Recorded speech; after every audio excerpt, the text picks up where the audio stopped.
அண்ணாமலை நீலாம் காணாம போயிடுவ அப்படின்னு சாபம் விடுறாங்க, சபதம் போடுறாங்க. யாருகிட்ட பேசுவோமா? அனைவருக்கும் வணக்கம். நீங்க பார்த்துட்டு இருக்கிறது கல்கனி நியூஸ். நான் தீபிகா. சாபம் விடுறது, இந்த மாதிரி ரொம்ப கேவலமா நடந்துக்கிறது, இப்படி பேசுறது அப்படிங்கிறது திராவிட கட்சிகள், முக்கியமாக சில சில நபர்களை குறிப்பிட்டு, எல்லாரையும் நான் சொல்ல, குறிப்பிட்டு சில நபர்களை சொல்ல முடியும். இங்க நீங்க ஏங்க இப்படி மாற்றீங்க? ஆக்சுவலி பாஜகவை விமர்சனம் பண்ணணும் நம்ம யாருமே எழுதி வச்சுக்கிட்டு வரல. தயவு செஞ்சு புரிஞ்சுக்கோங்க. எங்களுக்கு விமர்சனம் பண்றதுக்கு தமிழக வெற்றி கழகம் இருக்கு, அடுத்து எதிர்கட்சியாக இருக்கக்கூடிய திமுக இருக்கு. அதிமுக செய்யும் தவறுகள் எல்லாரையும் நம்ம பேசணும். ஆனா நான் வருவேன், நான் முதல்ல வருவேன் அப்படின்னு சொல்லிட்டு விமர்சனத்துல மாற்றுறது மட்டும் பாஜக முன்னிலை வகித்தால் நான் என்ன செய்வது? ஐயோ! அண்ணாமலை இஸ் ஆல்வேஸ் பெஸ்ட் அப்படின்னு நினைக்கிறவங்க அண்ணாமலைக்காக இந்த வீடியோக்கு ஒரு லைக் போடுங்க. கமெண்ட் பாக்ஸ்ல அண்ணாமலை இஸ் பெஸ்ட் அப்படின்றத மறக்காம சொல்லுங்க. அண்ட் நம்ம சேனல் நிறைய பேர் ஆதரவு கொடுக்குறீங்க, பட் சப்ஸ்கிரைப் பண்ணாம பாக்குறீங்க. சப்ஸ்கிரைப் பண்ணிட்டு பாத்தீங்கன்னா இன்னும் கொஞ்சம் ரென்த்துவா இருக்கும் எனக்கு வீடியோ கூட. Support me also. ஸோ இப்போ ஜூலை 15ஆம் தேதி திருப்பூர்ல காமராஜர் விழா அப்படிங்கிறது ஒன்று நடந்துச்சு. இங்க அண்ணாமலை அவர்கள் கலந்துக்கிட்டார். இந்த ஸ்கூல் ஆர்எஸ்எஸ் ஸ்கூல். இந்த ஸ்கூல்ல அண்ணாமலைக்கு என்ன வேலை, எதுக்காக அவர் போனாருன்னு சம பெரிய பஞ்சாயத்து. ஆமாங்க, பயங்கரமான பஞ்சாயத்து. இந்த ஸ்கூலுக்கு எப்படி அவர் போலாம்? ஆர்எஸ்எஸ்க்கு அவர் எப்படி போலாம்? ஏங்க ஏங்க ஏங்க போகக்கூடாது? புரியல, ஏன் போகக்கூடாது? அவர் தான் பிஜேபியில இல்லையே, விலகிட்டார்ல. பிஜேபி விட்டு விலகி தனியா ஒரு கட்சி ஆரம்பிக்க போறேன்னு சொல்லிட்டு ஒரு இயக்கம் ஸ்டார்ட் பண்ணிட்டாரு. அப்போ ஆர்எஸ்எஸ் ஸ்கூலுக்குள்ள இவருக்கு என்ன வேலை, இவர் செய்யறது ரொம்ப முற்றிலும் தவறு அப்படின்னு சொல்லிட்டு பாஜகவினர் வருஷ கட்டுக்கிட்டு பயங்கரமா பேச ஆரம்பிச்சுட்டாங்க. இப்போ தமிழக பாஜக என்ன சொல்றாங்க? மாணவர்களுடைய கையில ஒரு சான்றிதழ் கொடுக்குறாங்க அப்படிங்கும் போது, அடுத்த பஞ்சாயத்து கொடுக்குறாங்க அப்படிங்கும் போது அண்ணாமலையினுடைய காலில் விழுந்தா அவங்க ஆசீர்வாதம் வாங்குறாங்க. அதை ஏன் வாங்குறாங்க? அண்ணாமலை எல்லாரையும் வேணும்னே நீங்க உழுங்க அப்படின்னு சொல்லிட்டு ஒரு ஒரு தீம் கிரியேட் பண்றாரா?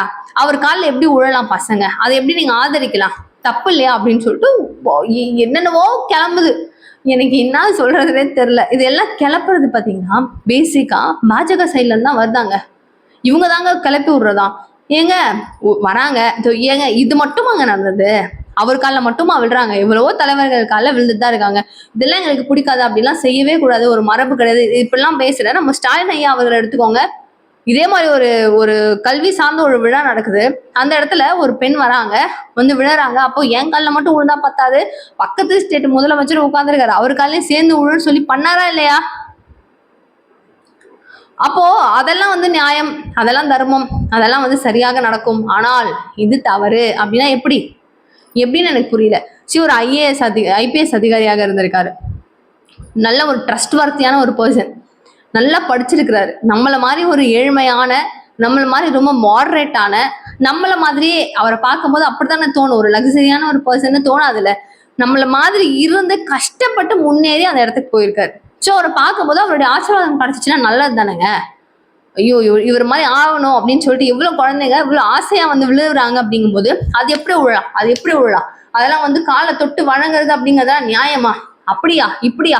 இதெல்லாம் அண்ணாமலை தான் சொன்னார், அதெல்லாம் தப்பு இல்லையா அப்படின்னு சொல்லி கேட்கறதுலாம் இது உங்களுக்கு நியாயமா? அதான் நான் கேட்பேன். ஏங்க பேசுறதுக்கு பஞ்சாயத்து பண்றதுக்கு வேலையாங்க இல்ல, எதுவுமே வாங்க இல்ல, புடிச்சுக்கிட்டு எதையாவது தொங்குவேன்னு சொன்னா யாருக்குங்க அசிங்கம்? நீங்க தாங்க பாத்துக்கணும். உங்க கையில கட்சியை கொடுத்தாச்சு, தயவு செஞ்சு வளர்க்குற வேலையை பாருங்க அப்படிங்கிறத இப்போ வீதி லீடர்ஸ் இயக்கத்தை சார்ந்த நபர்களும் அண்ணாமலையினுடைய ஆதரவாளர்களும் சொல்லிக்கிட்டே இருக்காங்க. செய்யறாங்களா இல்லையான்னு பார்ப்போம். தினேஷ் ஆறுமுகம் அப்படிங்கிற இந்த நபர், ஸோ இவர் இளைஞரணி மாநில செயலாளராக பாஜகவில் இருந்தார் அண்ணாமலை அவர்கள் இருக்கும்போது. ஸோ அவர் ஒரு சாலை விபத்துல இறந்துட்டாரு. இவரை நிறைய பேர் இரங்கல் அப்படிங்கறத தெரிவிச்சிருந்தாங்க. வீதி லீடர் சார்பாக அண்ணாமலை அவர்கள் தெரிவிச்சிருந்தாரு, அண்ட் பாஜக சார்பில் இவங்களும் தெரிவிச்சிருந்தாங்க. ஸோ இதை என்ன இவங்களும் எங்களுடைய கட்சியில் இருந்திருக்காரு அப்படிங்கிறாங்க, வீதி லீடர்ஸ்லயும் இணைஞ்சிருக்கிறாங்க அப்படின்னு சொல்றாங்களே. அப்படின்னீங்கன்னா அண்ணாமலை அவர்கள் இந்த கட்சியை விட்டு விலகினதுக்கு அப்புறமாக இவரும் போயிட்டு அதில் ஜாயின் பண்ணியிருக்கிறார் தானா? ஸோ இப்போ ஏன் இவங்க சொல்றாங்கன்னு நம்மளால கேட்க முடியாது. அவங்க மனசாட்சி பண்ணி நடந்துக்கிறாங்க, ஓகே, தப்பு இல்லை. கூட இத்தனை நாள் பயணிச்சிருக்கிறாரு, அவருக்கு இந்த மாதிரி ஆயிருக்குன்னும் போது ஒரு இரங்கல் அப்படிங்கறத சொல்றதுல இன்னும் எங்கேயும் யாரும் குறைஞ்சு போக போறது இல்லை. ஸோ பாஜக தரப்புல இருந்து ரிலீஸ் ஆயிருக்குதுன்றத பெரிய விஷயமா யாரும் பார்க்க வேணாம். ஏதாவது தவறுதெல்லாம் விமர்சனம் பண்ண வேணாம். அவர் தான் வீதி லீடர்ஸ்ல சேர்ந்துட்டாரு, நீங்க ஏன் சொல்றீங்க அப்படின்னா அப்படி கிடையாதுல்ல. அவரும் ஒரு மனுஷன், எங்கேயும் வேலை பார்த்துருக்காரு, ஒரு எக்ஸ் எம்ப்ளாயா கூட வச்சுக்கோங்களேன், இதுக்காக ஒரு பணி ஆட்சி இருக்கிறாரு. ஸோ இதுலயும் ஒர்க் பண்ணியிருக்காரு அப்படிங்கிற ஒரு ஸ்டெபிலிட்டி இருக்கும்போது அவங்க சொல்றது தப்பு இல்லை. தேவையில்லாத விமர்சனங்களை கட் பண்ணிப்போம். பட் எங்களை மாதிரி ஆட்கள் நாங்களாம் இந்த மாதிரி விமர்சனத்தை கட் பண்றதுக்கு முன்னாடி பாஜகவில் இருக்கக்கூடிய நிறைய முக்கியமான நபர்கள் இந்த மாதிரி விமர்சனங்களை கட் பண்ணிக்கோங்க. என்னன்றது சொல்றேன். பாஜகவினுடைய வழக்கறிஞர் பிரிவின் தலைவராக இருக்கக்கூடிய குமரகுரு அப்படிங்கிற இந்த நபருங்க, இவர் சொல்றாரு, அண்ணாமலை அவர்களுக்கு எங்க இருந்து இவ்வளவு அளவுக்கு ஒரு கிரேஸ் வந்துச்சு, எங்க இருந்து வந்துச்சு, அவருக்கெல்லாம் வந்து சாதாரணமா தான் வந்துச்சு, அப்படியே தானா முளைச்சிச்சுலாம் நீங்க நினைக்காதீங்க. மோடி அவர்களுடைய ஒரு சப்போர்ட்டும் RSS சப்போர்ட்டும் பாஜகவினுடைய சப்போர்ட்டும் இல்லைன்னா அண்ணாமலைக்கு ஒருத்தன் வந்து கட்சியில சேர்ந்திருப்பானா? யாராவது இருப்பாங்களா? அவர் என்ன நினைச்சிட்டு இருக்கீங்க நீங்க? மோடி அவர்களுடைய ஆதரவும் பாஜகவினுடைய ஆதரவும் இருக்கும் பட்சத்துலதான் அண்ணாமலை கட்சி ஆரம்பிச்சு கொஞ்சம்னா ஓரளவுக்கு ஆள் வாங்கியிருக்காரு.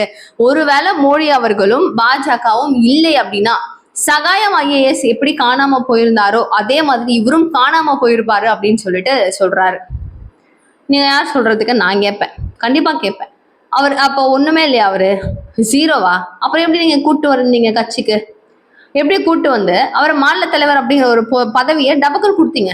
எப்படிங்க எடுத்து கொடுத்தீங்க? ஒண்ணுமே இல்லைல்ல. இப்ப நான் இருப்பேன், சும்மா இருப்பேன், என்னை கூப்பிட்டு வந்து நீங்க உடனே மாநில தலைவர்னு ஒரு பொறுப்பு கொடுப்பீங்களா? நான் வந்து தப்பா நீங்க எடுத்துக்க வேணாம், நான் வந்து புரியுற மாதிரி நான் கேட்கிறேன். நான் சாதாரணமான ஒரு பர்சன் இல்லையா? என்னை கூட்டிட்டு போயிட்டு ஒரு பெரிய பொறுப்புல உட்கார வைக்க முடியுமா? புரோட்டோகால்ஸ் ஒத்துக்குமா? இவரு எதுவுமே இல்லை காணாம போயிடுவாருன்னு சொல்றதுக்கு எப்படி மனசு வருதுன்னு எனக்கு புரியல, சுத்தமா புரியல. கர்நாடகால அவ்வளோ ஃபேமான ஒரு பர்சன், அவ்வளோ ஹானஸ்டான ஒரு பர்சன். அண்ணாமலை அப்படின்னா அந்த பேரை கேட்டாவே மறல்ற அளவுக்கு ஒரு ரவுடிசம் எதுவுமே இல்லாம அந்த அளவுக்கு கண்ட்ரோல்ல கொண்டு வந்திருக்காரு. அவ்வளவு அளவுக்கு அந்த சிட்டியை கண்ட்ரோல்ல வச்சுட்டு இருந்திருக்காரு. சினிமா பாணியில அண்ணாமலை மட்டும்தான் நம்ம யோசிக்க முடியும் அப்படின்னு சொல்ற அளவுக்கு கர்நாடகால அவ்வளோ பெரிய ஒரு கிரேஸுங்க, அவ்வளோ பெரிய ஒரு சப்போர்ட் அவருக்கு. இப்படி இருக்கும்போது அவருக்கு எல்லாமே பாப்புலாரிட்டி இருக்கு, நிறைய ஃபேம்ஸ் இருக்கு, எல்லாமே அவர்கிட்ட இருக்கு. அவர் இவ்வளவு எஃபிஷியன்டா இவ்வளவு எஃபெக்டிவான ஒரு பர்சனா இருக்காரு அப்படிங்கிறதுனாலதான் பாஜக அவரை தேர்ந்தெடுத்து உள்ள கொண்டு வந்து இவருக்கு இந்த மாதிரி ஒரு பதவி கொடுத்துருக்காங்க. அவர் நினைச்சிருந்தா கர்நாடகால நல்ல ஃபேமஸான ஒரு பர்சனுங்க. இங்க நம்ம எலெக்ஷன்ல இங்க நின்று கஷ்டப்படணும் மாதிரிலாம் இல்லை, அங்க கன்ஃபார்ம் அவர் ஜெயிச்சிருந்திருப்பாரு, கண்டிப்பா ஜெயிச்சிருந்திருப்பாரு. ஆனா அவர் எனக்கு வேணாம், எனக்கு தமிழ்நாடு அரசியல் இங்க நான் வந்து தூர்வாரணும், இதை சரி பண்ணணும் அப்படின்னு சொல்லிட்டு ஒரு மோட்டோவோட தான் அவர் இங்க சுத்திட்டு இருக்காரே தவிர வேற ஏதாவது அவருக்கு இருக்கா மோட்டிவேஷனோ இல்ல வேற ஏதாவது இருக்கா ப்ராப்ளம்ஸ்? ஒண்ணும் கிடையாதுல்ல. இப்படிப்பட்ட ஒரு நபரை ஒண்ணுமே இல்லை காணாம போயிடுவேன்னு சொல்றதுக்கு நீங்க யாரு? தயவு செய்து இந்த மாதிரி வார்த்தைகளை திரும்ப யூஸ் பண்ணாதீங்க. அவங்களுக்கு ஒரு எஃபிஷியன்டான ஒரு பவர் அப்படிங்கிறது இருக்கு, அவங்களுடைய செயல்திறன் அப்படிங்கிறது இருக்கு. அவங்க முன்னேறுவாங்களா இல்லையா அப்படிங்கிறத அவங்களை பார்க்கும் போது மக்கள் நம்புறாங்கல்ல, அதுல கொடுத்த அந்த கான்ட்ரிபியூஷன்ஸ் தானே இதெல்லாம். திடீர்னு எல்லாரையும் மக்கள் நம்பி நீ சூப்பர்ப்பா நீ வாப்பா வெளில அப்படின்னு சொல்லி தூக்கி விட்டுருவாங்களா? யோசிச்சுக்கோங்க, ஒன்னும் சொல்றதுக்கு இல்லை. இப்ப எல் முருகன் அவர்கள் எடுத்துக்கோங்க, தமிழிசை சவுந்தரராஜன் அவர்கள் எடுத்துக்கோங்க, வானதி ஸ்ரீனிவாசன் எடுத்துக்கோங்க, நைனா நாகேந்திரன் அவர்கள் எடுத்துக்கோங்க. ஃபேமஸான ஆளுங்களா தான் இங்க இருக்கிறீங்க. ஆமா தானேங்க இருக்கீங்க. பெரிய அளவில் அப்படியே தூக்கி ஆயிடுச்சா? மோடி அவர்கள் அதே பிரைம் மினிஸ்டராக தான் இருக்கிறார், இப்பயும் இருக்காரு. இப்ப அண்ணாமலை அவர்கள் இருக்கும் போதும் அவர் இருக்கிறாரு, இப்பயும் இருக்காரு, அப்பயும் இருந்தாரு, இவங்க எல்லா காலகட்டத்திலயும் இருந்தாரு. நீங்களாம் அந்த அளவுக்கு ஒரு பெரிய மாசா ஒரு கட்சி ஆரம்பிக்கிற அளவுக்கு நீங்க போயிட்டீங்களா? போக முடியுமா? இல்ல போனீங்கனாலும் உங்ககிட்ட சேருவாங்களா? அப்படி சேருவாங்களான்னு இவங்க கிட்ட கேட்டா பரவாயில்ல. அந்த மனுஷனை நம்பி ஒரு பவர் இருக்கு. இந்த மோடியோட பவர் இல்லையா, எங்களுடைய பாப்புலாரிட்டி இல்லையான்னு கேட்டீங்கன்னா எஸ் அஃப்கோர்ஸ் பாரத பிரதமர் அவர்களுடைய கிரேஸும் இருக்கு, பாஜகவுடைய கிரேஸும் இருக்கு. அதையும் தாண்டி அந்த மனுஷன் மேல இருக்கிற நம்பிக்கை அதை விட பெருசு. புரிஞ்சுக்கிட்டவங்க விமர்சனம் பண்ணாம இருந்தீங்கன்னா கொஞ்சம் நல்லா இருக்கும். அடுத்ததாக அண்ணாமலை அவர்கள் திருப்பதி ஏழுமலையான் கோவிலுக்கு தரிசனம் பண்றதுக்கு போயிருக்காரு. அந்த இடத்துல ஜாதி மதம் இது எல்லாமே வந்து வீட்லயே வச்சு பூட்டிட்டு வந்துடணும் அண்ணாமலை அவர்கள் சொன்ன விஷயம் இது. ஸோ நம்ம வந்து வீதி லீடர்ஸ் இயக்கம் அப்படின்னு சொல்லி நம்ம ஆரம்பிச்சதுக்கு அப்புறம் இந்த இயக்கத்துல எல்லாரும் ஒன்றுதான் அப்படின்னு சொல்லி சொன்னாரு.